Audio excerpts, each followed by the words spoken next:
Hi friends, welcome to Vyas the ultimate channel. నేను మీ విశాలి రామ్. ఈరోజు నేను మీ ముందుకు ఈజీ అండ్ హెల్దీ అద్దురుపోయే సీడ్స్ కారపొడితో వచ్చేసానండి. ఇది మనకి రైస్, ఇడ్లీ, దోశలోకి సూపర్ ఉంటుంది. ఫస్ట్ స్టవ్ వెలిగించి ప్యాన్ పెట్టుకోవాలండి. ఇప్పుడు ఇందులో 1 కప్పు గుమ్మడి గింజల్ని వేసుకోవాలి. 1/2 కప్పు పుచ్చకాయ గింజల్ని వేసుకోవాలి. వీటిని చిన్న మంట మీదే వేయించుకోవాలి. సీడ్స్ కొంచెం వేగాయండి, చూస్తున్నారు కదా, కొంచెం కలర్ కూడా చేంజ్ అవుతున్నాయి. వీటిని ఇంకొక 2 మినిట్స్ వేయించుకోవాలి. చిన్న మంట మీదే వేయించుకోవాలండి. చిన్న మంట మీద వేయించుకుంటేనే గింజ లోపలికంట వేగుతుంది. ఇవి బాగా వేగాయండి. ఇప్పుడు వీటిని ఒక బౌల్లోకి తీసుకోవాలి. మళ్ళీ స్టవ్ పైన ప్యాన్ పెట్టుకుని 2 స్పూన్లు పచ్చిశనగపప్పు, 2 స్పూన్లు మినప్పప్పు, 2 స్పూన్లు ధనియాలు, 1 స్పూను జీలకర్ర వేసుకుని 1 నిమిషం వేయించుకోవాలి.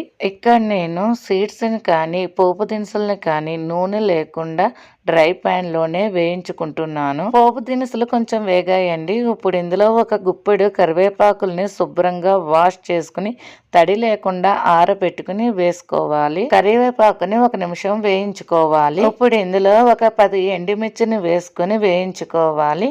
కారం మీ ఇష్టం అండి, మీ టేస్ట్కి తగ్గట్టు వేసుకోవచ్చు. ఇప్పుడు పోపు అంతటిని బాగా వేయించుకోవాలి. పోపు బాగా వేగిందండి. ఇప్పుడు స్టవ్ ఆఫ్ చేసుకుని వీటిని చల్లారనివ్వాలి. ఇప్పుడు తడి లేకుండా పొడిగా ఉన్న ఒక మిక్సీ గిన్నెని తీసుకోవాలండి. ఇప్పుడు ఇందులో చల్లారిన పోపుని వేసుకోవాలి. సరిపడా సాల్ట్ వేసుకోవాలి. మూత పెట్టుకుని ఒకసారి మెత్తగా గ్రైండ్ చేసుకోవాలి. ఇలా మెత్తగా గ్రైండ్ చేసుకోవాలి. ఇప్పుడు ఇందులో చల్లారిన గుమ్మడి గింజల్ని, పుచ్చకాయ గింజల్ని వేసుకోవాలి.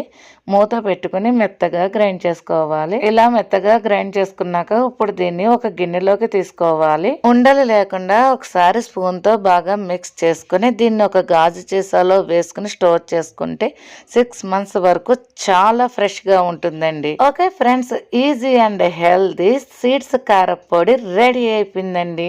దీన్ని మనం వేడి వేడి అన్నంలో వేసుకొని నెయ్యి కానీ నువ్వుల నూనెతో కానీ తింటే సూపర్ ఉంటుందండి. ఇది మనకి రైస్, ఇడ్లీ, దోశలోకి అద్దిరిపోతుంది.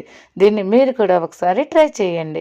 ఈ వీడియో కనుక మీకు నచ్చినట్టయితే లైక్ చేయండి, షేర్ చేయండి, మన ఛానల్ని సబ్స్క్రైబ్ చేసుకోండి. Thank you friends.